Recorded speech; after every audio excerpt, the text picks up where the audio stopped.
Good morning, dear students. Welcome to your on physics journey with me, DK Jha, IIT Delhi alumni. आप सिर्फ यहाँ physics सीखते भी नहीं हैं, एंजॉय भी करते हैं और आपको कॉन्सेप्ट क्लियरिटी भी होती है। तो आज हम एक टॉपिक समझने वाले हैं, लेके आए हैं। वो टॉपिक ये है, क्लास 12 फिजिक्स का है, जिसमें electromagnetic induction and alternating current करके एक यूनिट है। उसका स्टार्टिंग जो है बड़ा मतलब बच्चों को मुश्किल लगता है, क्योंकि तब तक बच्चा ना थक चुका होता है। वो इलेक्ट्रोस्टैटिक में चार्ज, कैपेसिटर, पोटेंशियल, ये वो, और इसके बाद ईएमआई में, फिर वो करंट, इलेक्ट्रिसिटी में, मैग्नेटिक इफेक्ट ऑफ करंट में इतना कुछ हो चुका होता है कि उसे वो मतलब ब्रेक डाउन हो जाता है यार, कि मतलब अब नहीं है, तुम बता दो, ये होता है, खत्म बात। तो इंटरेस्ट खत्म हो चुका होता है वहां पर। तो ये जो चैप्टर है, ये यूनिट है, ये यूनिट बेसिकली देखा जाए तो ये यूनिट 4th है, जिसका नाम है EMI and AC. EMI and AC, EMI AC का मतलब है electromagnetic induction and alternating current. अब इस चैप्टर की शुरुआत कहाँ से हुई? बड़ा ही एक इम्पॉर्टेंट व्यक्ति हुआ है, जो कि साइंस में जिसने बहुत बड़ा मतलब चेंज लाया था। अब मुझे लगता है कि ऐसे साइंटिस्ट कम हुए हैं जिन्होंने इतना बड़ा चेंज लाया। आज की डेट में उस साइंटिस्ट अगर वो नहीं होता, जिसका नाम था माइकल फैराडे, तो शायद बच्चों बहुत कुछ नहीं होता। क्योंकि माइकल फैराडे 1830 के आसपास का व्यक्ति है, शायद उसी तभी उसने फैराडे लॉ दिया था। तो अगर वो नहीं होता है तो आज ये मोबाइल चार्जिंग और इंटरनेट और तमाम चीज़ें जो हम देखते हैं, जो करंट इंड्यूस मैग्नेटिक मेमोरी है, ट्रांसफार्मर है, जनरेटर है, ना जाने कितनी चीज़ें हैं जो मॉडर्न जो टेक्नोलॉजी है उसको आगे बढ़ाती हैं, वो सब कुछ भी नहीं होता।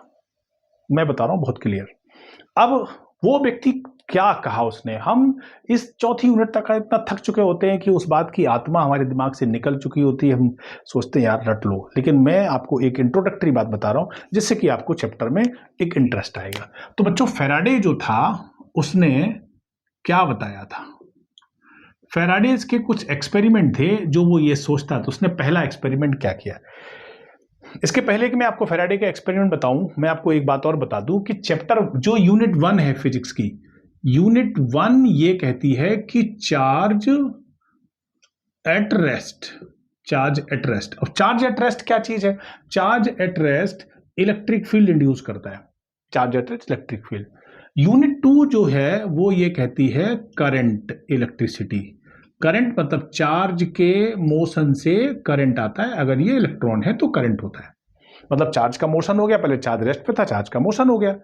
यूनिट 3 जो है वो ये कहती है magnetic effect of current, magnetic effect of current. अब अगर आप इसको देखोगे मैग्नेटिक इफेक्ट करंट को, तो आपको पता चलता है करंट कैरिंग वायर के चारों तरफ मैग्नेटिक फील्ड होता है। केवल वायर नहीं, कुछ भी हो सकता है, रिंग हो सकती है, सोलेनोइड हो सकता है, कुछ टोरॉइड हो सकता है, कुछ भी हो सकता है, कोई भी चीज हो, करंट एलिमेंट होना चाहिए। करंट एलिमेंट है तो उसके आसपास मैग्नेटिक फील्ड है। फैराडे ये सोचता था यार भगवान मतलब कुछ तो है जो हर चीज का एक उल्टा देता है, जितना सुख है उतना दुख है, सब कुछ देता है। ईश्वर बड़ा कारसाज है, हर चीज बैलेंस है। तो चार्ज रेस्ट पे इलेक्ट्रिक फील्ड है, चार्ज के मोशन से करंट है, करंट की वजह से मैग्नेटिक फील्ड है। अब वो जो करंट की वजह से मैग्नेटिक फील्ड है, फैराडे क्या सोचता था कि हे प्रभु, कहीं ना कहीं इस मैग्नेटिक फील्ड की वजह से करंट भी होना चाहिए उल्टा। हालांकि आज की डेट में हम इतना समझते हैं कि ऐसे बहुत सारे लाइव एग्जाम्पल हैं। आप देखो, हम लोग क्या कहते हैं कि कितने सारे एग्जाम्पल, जनरेटर ही है सबसे बड़ा एग्जाम्पल। तो एसी जनरेटर, ट्रांसफार्मर, ना जाने कितने, वायरलेस चार्जिंग, वो भी करंट की, मैग्नेटिक फील्ड की वजह से करंट है। खैर, शुरुआत कहाँ से हुई थी, मैं आपको वापस लाता हूँ फिजिक्स पे कि शुरुआत कहाँ से हुई थी, क्या असली मकसद था फैराडे का। तो फैराडे ने पहली बार ये सोचा कि भैया एक काम करते हैं, एक बार मैग्नेट लेते हैं और इस बार मैग्नेट में नॉर्थ साउथ पोल, इस नॉर्थ पोल से मैग्नेटिक फील्ड लाइंस निकल रही हैं, और जो ये मैग्नेटिक फील्ड लाइंस निकल रही है कहीं घुस भी रही होंगी। तो उसने क्या किया कि बगल में एक कॉइल रख दी, ये कॉइल रख दी, और इस कॉइल में यहां पर गैल्वेनोमीटर लगा दिया, ये समझने के लिए करंट होगा कि नहीं होगा। अब बेचारा माइकल फैराडे एक बार मैग्नेट को रख देता है और वो क्या सोचता है कि भाई ये जो बार मैग्नेट है इसका जो ये मैग्नेटिक फील्ड, इसको बी लिखते हैं, मैग्नेटिक फील्ड इस कॉइल में जाएगा तो इस कॉइल में करंट आना चाहिए। पर फैराडे को कभी करंट नहीं मिला, परेशान रहा वो, बहुत सालों तक उसने सोचा, नहीं मिला। एक दिन थक गया, गुस्सा आया उसे, उसने कहा हो नहीं सकता है, भगवान ही नहीं है, हटाओ। उसने उठा के बार मैग्नेट को फेंक दिया। जैसे ही बार मैग्नेट को फेंका, इसको वेलोसिटी दी, इसका मोशन कराया, उसने ये देखा कि इस कॉइल में तो करंट आ गया है। फैराडे की खुशी का ठिकाना तो था ही नहीं, लेकिन कमाल की बात यह है कि इस बार मैग्नेट के मोशन से करंट आया। उसको यह समझ में आ गया कि यार बार मैग्नेट का मोशन होना चाहिए तब करंट आएगा। बात तो ठीक थी, सही भी है, होता भी ऐसा है। आप देखो क्रेडिट कार्ड डेबिट कार्ड को आप देखें, हम ऐसे बार कोड मशीन में ऐसे रखते नहीं, स्वाइप करते हैं, वो उसमें मैग्नेटिक स्ट्रिप लगी होती है, स्वाइप करते हैं, स्वाइप करने से होता है। अगले दिन सुनिए, अभी स्टोरी थोड़ी है और 2-3 मिनट चलने वाली है। अगले दिन उसका एक दोस्त आया, उसने कहा कि गुरुजी, भैया, दोस्त, मित्र, एक काम कर, दूसरा एक्सपेरिमेंट करते हैं, और तू अगर ये कह रहा है कि बार मैग्नेट के मोशन से, उसके हिलाने से करंट होता है, तो एक काम करना कि अब की बार उल्टा करते हैं भाई। क्या उल्टा करते हैं कि ये जो इसका मैग्नेटिक फील्ड है ना, इसको रहने देते हैं, ये फिक्स रखते हैं, बार मैग्नेट को नहीं छेड़ते हैं। तो एक काम कर, कॉइल को मूव करा, वेलोसिटी दे दे।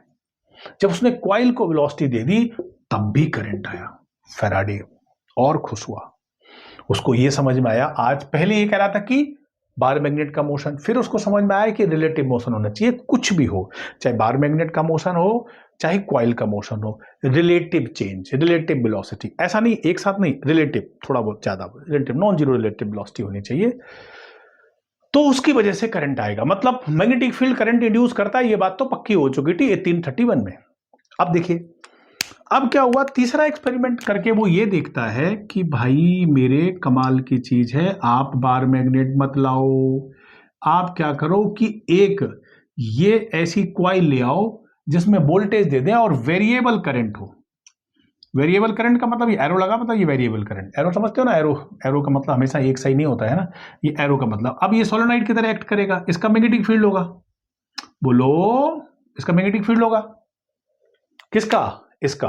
अब इसका मैग्नेटिक फील्ड लाइक जैसे जैसे ये है, और अब इसके बगल में आप अगर कॉइल एक रख दें, इसके बगल में एक कॉइल रखते हैं, गैल्वेनोमीटर लगा दें करंट को आइडेंटिफाई करने के लिए, तो भी आप करंट को ऑब्जर्व करेंगे।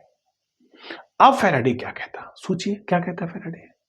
फैराडे अब क्या कहता, फैराडे अब ये कहने लगा, पहले तो बार मैग्नेट का मोशन, फिर कॉइल का मोशन, समझ में आ गया रिलेटिव वेलोसिटी, अब उसको समझ में आया कि मोशन भी जरूरी नहीं है। उसको यह समझ में आया कि मैग्नेटिक फील्ड का चेंज कराओ भाई। जब हम बार मैग्नेट को पास ले रहा था तब भी फील्ड चेंज हो रहा था, बढ़ रहा था, कॉइल में जो फील्ड आ रहा था वो बढ़ रहा था, पास आ रहे थे। इसमें जब इसको ले गए तब भी फील्ड चेंज हो रहा था, फील्ड। इसमें क्या किया, आप कांस्टेंट करंट देंगे तो नहीं होगा, ध्यान रखिएगा, वेरिएबल करंट, एरो लगा हुआ, करंट वेरी करेगी, करंट वेरी करने से क्या होगा, इसका जो मैग्नेटिक फील्ड है mu nought N I think no you, solenoid का फार्मूला है, जब आप आई को चेंज करेंगे तो बी चेंज होगा, और बी चेंज होगा तो चेंज वाला जो मैग्नेटिक फील्ड है वो उसके साथ लिंक हो जाएगा, और ये लिंक मैग्नेटिक फील्ड इसमें करंट इंड्यूस करेगा। तो उसको सारी बात ये समझ में आ गई कि भाई मैग्नेटिक फील्ड का चेंज होना जरूरी है, मैग्नेटिक फील्ड का चेंज होना जरूरी है, चेंजिंग मैग्नेटिक फील्ड करंट को इंड्यूस करता है। हो गया करंट इंड्यूस, बढ़िया, सही है। लेकिन अभी मैंने कहा ना कि वो इंटरेस्ट जो खोया है आपने, चौथी यूनिट तक आते आते दिमाग बस्ट हो चुका है कि भाई अब तो बस बता दो सर, ये होता है, ये सब बहुत हो गया है, समझ में नहीं आ रहा है। मैं आपको वापस उसी इंटरेस्ट को ले आता हूं और ये बताता हूं बेटे कि हुआ क्या है।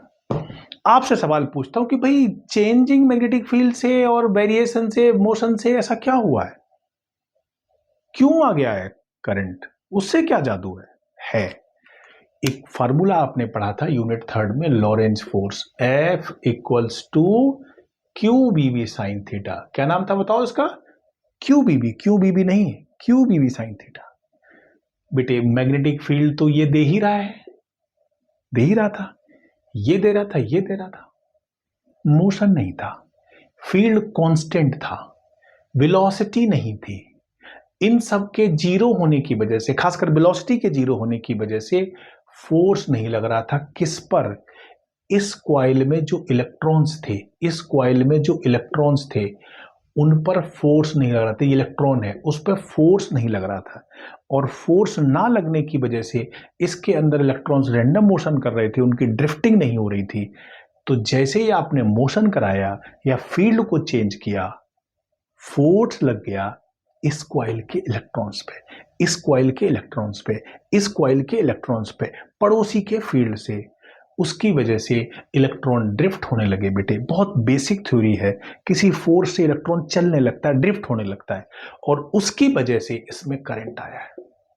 तो करंट की वजह क्या था? वेलोसिटी, वेलोसिटी चेंजिंग फील्ड तो है ही, एब्स्ट्रैक्ट है, समझते हैं आप, लेकिन एक्चुअल कॉज क्या, वजह क्या है?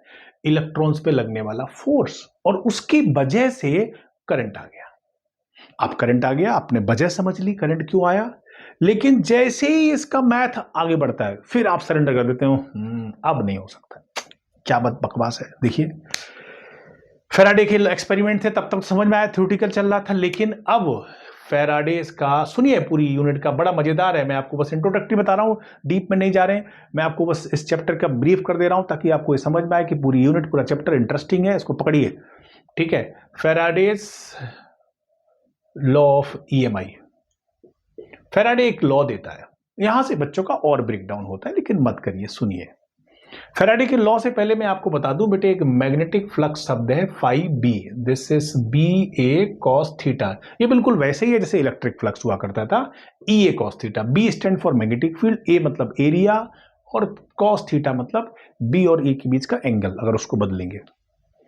तो फैराडे का लॉ सुनिए क्या है। फैराडे कहता है कि द ईएमएफ इंड्यूस, ईएमएफ से और डर लगता है कि भैया क्या, बच्चा ये पूछता है कि सर ईएमएफ क्या था, जरा बताएंगे ईएमएफ क्या, इसकी यूनिट क्या थी। हे मेरे बच्चे, ईएमएफ मतलब, तुम अगर मोटी बुद्धि के हो तो वोल्टेज है, पोटेंशियल डिफरेंस है ये। तो ईएमएफ वोल्टेज है, ये वही वोल्टेज है जिसको V equals to I R कहते थे बचपन से, ये वही वोल्टेज है। तो फैराडे लॉ ये कहता है, Faraday's law of electromagnetic induction कहता है कि जो ईएमएफ इंड्यूस होता है किसी कॉइल में, ईएमएफ मतलब ईएमएफ होगा तो वोल्टेज होगा, वोल्टेज होगा तो करंट होगा, करंट इंड्यूस जो होता है, ईएमएफ इंड्यूस होता है, वो डायरेक्टली प्रोपोर्शनल है rate of change of magnetic flux. ये लॉ है, इसको मैथमेटिकल फॉर्म में मैंने लिखा हुआ है, ये इधर लिख दिया अलग बात है, वो आपको समझाने के लिए कि वोल्टेज करंट है वो अलग बात है।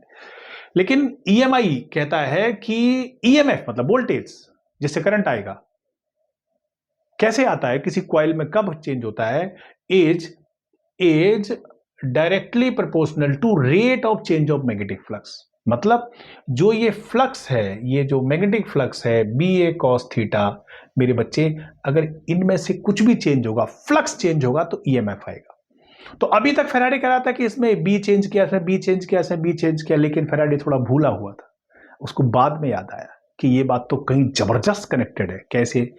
कि अगर आप बी को चेंज करेंगे तो भी फ्लक्स चेंज होगा, बोलो, और जब आप ए को चेंज करेंगे तब भी फ्लक्स चेंज होगा।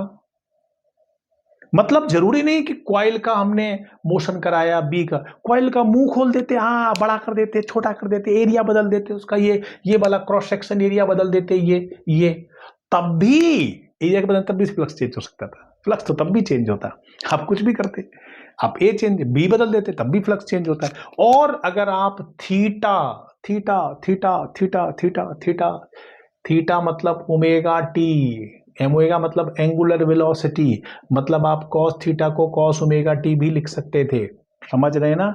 अगर आप कॉइल को घुमाते, कॉइल का एंगुलर मोशन करते, कॉइल को नचाते, डांस कराते, तो भी बेटे फ्लक्स चेंज होता, और फ्लक्स चेंज होता तो फ्लक्स के चेंज होने से, rate of change of flux, current आता है। मतलब इन सभी से इलेक्ट्रॉन्स का मोशन स्टार्ट हो जाता है, इन सभी से बी चेंज होता है, ए चेंज होने से, फ्लक्स चेंज होने से।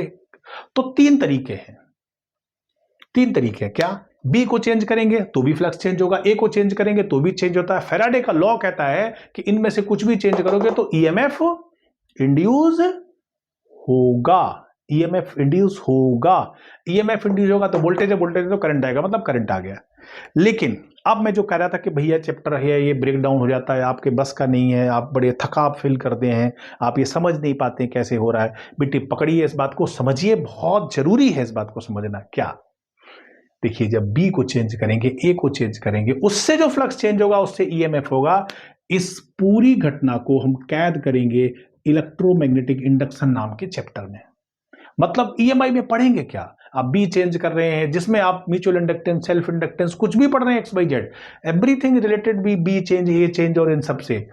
और अगर आपने थीटा को चेंज किया, ओमेगा चेंज किया, एंगुलर वेलोसिटी दी, आपने कॉइल को घुमाया जैसे एसी जनरेटर, तो बेटे इससे एसी जनरेट होगी, फिर उस एसी का एनालिसिस होगा। बहुत बड़ी दुनिया है। लेकिन आप देखिए पूरी यूनिट जो ईएमआई एसी है वो कहां पर टिकी है, वो कहां टिकी है, उसका मेन ओरिजिन क्या है? वो ये है Faraday's law of electromagnetic induction. अब देखिए, आप एसी पढ़ रहे होंगे, एसी एनालिसिस कर रहे होंगे, बहुत चीजें होंगी, आरएमएस वोल्टेज, ये वोल्टेज, वो वोल्टेज, तमाम वोल्टेज, इंपीडेंस, ये वो, लेकिन सबकी कोर आत्मा में क्या है? आप फिजिक्स को बहुत गहराई से समझेंगे, बहुत डीप में जाएंगे, उसकी मैथ को समझेंगे, आप बोर भी हो सकते हैं, लेकिन आप उसके बेसिक्स को मत भूलिए। उसके बेसिक मत भूलिए कि है क्या इस पूरी यूनिट में, पूरी यूनिट कैसे चलती है। तो आपको बात समझ में आ गई बच्चों? तो ये बहुत बढ़िया कॉन्सेप्ट था, आप यूनिट को पकड़ के रखिए। इसमें मैथ भी है, इंटीग्रेशन डिफरेंशिएशन भी है, बहुत चीजें हैं, इंटरेस्टिंग है, इतने सुंदर सुंदर लाइव एग्जांपल्स हैं कि मजा आ जाता पढ़ के। और अनफॉर्चुनेटली कि तब तक बच्चा बहुत थक चुका हो, तो मैंने जैसे कहा कि वो लगता है रिसर्च छोड़ो, लेकिन मजेदार है। तो कभी हम इस पे फुल चैप्टर का, फुल यूनिट का एक वीडियो बनाने वाले, लॉन्ग वीडियो, जिससे कि आपको पूरी यूनिट समझ में आ जाए। अभी मैं जस्ट एक इंट्रोडक्शन आपको दिया। थैंक यू बच्चों, मिलते हैं, और चैनल को सब्सक्राइब जरूर कर लीजिए। अगले ऐसे ही किसी इंट्रो के लिए हम आपसे फिर एक छोटा सा वीडियो बना के आपको शेयर करेंगे। ठीक है बच्चों, बाय बाय, थैंक यू।